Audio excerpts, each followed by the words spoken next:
Hey everyone, I'm Fred Ranger and I hope you're doing good. In today's video, I wanted to start a quick tip series for people like me who are trying to find an alternative to Lightroom. Don't get me wrong, I love Lightroom. I've been editing all of my photos on my Instagram that you're seeing in the link down below with Lightroom, or most of it, but most recently I started using Capture One. I've heard so many good things about Capture One, about how it treated the raw files, about the interface, about the way it was blazing fast. So I decided to download the free trial, and I downloaded the Fujifilm one because I mostly shoot Fujifilm now. And wow, I was amazed by the fact that this program is blazing fast, is treating the RAW files in a very unique way. I love the structure slider. So I decided to create that series of very quick tips. I got inspired by Pyle Schultz. I don't know if I'm pronouncing it correctly. I'll put the channel down below. Very good channel for Fujifilm shooters. He created a series of very short videos, 5 minutes to 8 minutes, talking about Fujifilm cameras and settings. So I decided to do the same about the softwares that we use to tell our stories and to edit our photos. So I'm a heavy Lightroom user. I've been using the program for the past, I don't know, 7 years, 8 years, and I have tons of photos on there. But most recently, I've been editing the last 3 or 4 photos that you're seeing on my Instagram with Capture One. And man, I am so amazed by the program, still learning it. I'm actually going to ask you questions because I'm pretty sure there are some Capture One users out there. But here's the interface, and here's a tool that I really like, because you know, when you've been using a software like Lightroom for so long, you might be a bit destabilized when you come to a new program with such a new interface. So the guys at Capture One, the guys at Phase One thought about that, and they created a migration kind of workflow or kind of workspace for us Lightroom users that are switching from Lightroom to Capture One. So let's go to the computer and I'll explain to you how to get your migration tool or your migration workspace in a very efficient way. Let's go to the computer. Oh, and by the way, I am recording this with the Fujifilm X-T3, 4K, 24p, 200 megabytes per second, and F-Log, and also I am applying the LUT that Fujifilm is offering, the Eternal LUT, and some small color correction. So for you guys asking what am I shooting with right now, sometimes I shoot with the Sony A7 III, sometimes I shoot with the X-T3 or the XH1.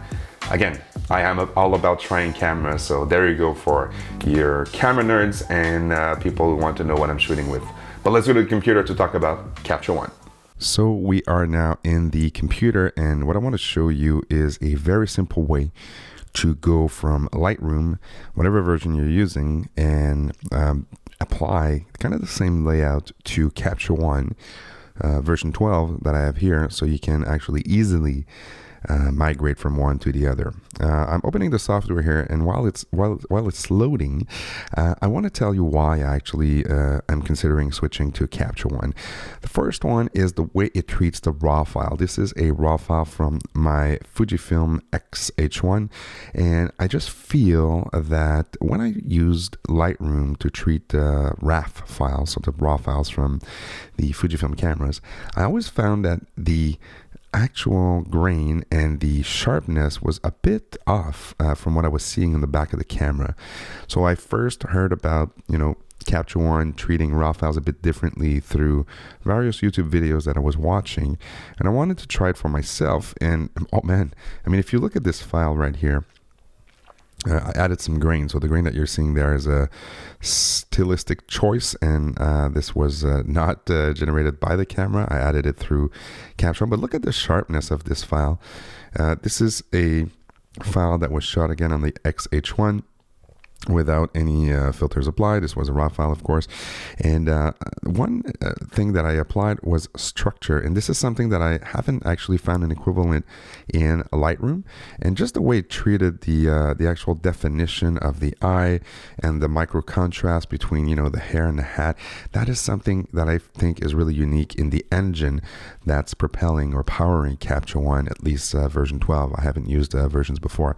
So for those of you who are considering using Capture One with your RAW files and you're coming from Lightroom, let me give you the first little tip for you guys, and it is to basically set up the workspace in a more friendly way. I mean, this is the default that you can find on Capture One. So when you open the Capture One software for the first time, you will find all these little icons here.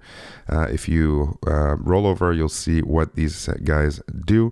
But for me, it was a bit intimidating coming from Lightroom. Lightroom I've been using for the past 10 years, so I pretty much know everything and where things are. But you know, the good news is that you can actually set up a Capture One to be not exactly like Lightroom, but at least very, very similar. And the guys at Capture One and Phase One actually thought about this, and it's called migration. So basically, if you set up in Window, in Workspace, and if you set up the Migration Workspace, you will find a very, very similar workspace with your sliders on the right, and this is where you find your white balance, exposure, dynamic range. Here's the structure tool that I was talking about. Really love this capture tool. The curve, the levels, and so on. So, and you know, stuff that is also very unique to Capture One. I like this view. I'm actually transitioning right now from Lightroom to Capture One, so I will continue using that. The one very cool thing also is that you can reorganize these top menu here. So let's say this is for tethering, if I remember correctly. Yeah, capture. So one thing you can do to reorganize that, you can hit the Command key, and then you can move and drag the stuff that you don't use or that you want to put at the end, or if you know that you're always using, you know, your export tools that are right here, you can actually reorder it and put it in front, and so on. So I really like this this view. This is the equivalent here of your film strip. You can reorganize and put it smaller. You can put the information there, or you can go a little bit bigger like that. And all the sliders that you move here, if you want to see the before and after, this is also something that I really like.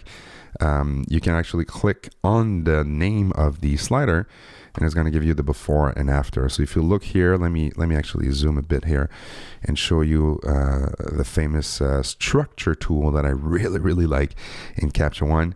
If you look here, if I click on structure, you'll see what it does to the photo. So this is actually how the photo, you know, should look or could look in Lightroom. And this structure tool, it's not for everyone. Some people might think I over sharpened it here.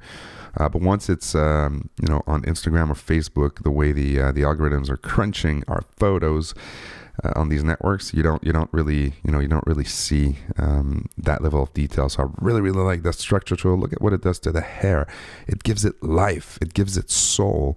So that is a tool that is, I think, unique to Capture One. Maybe you guys can point me to the right Lightroom tool to do the same thing or the equivalent, but to be honest, I haven't found anything like it.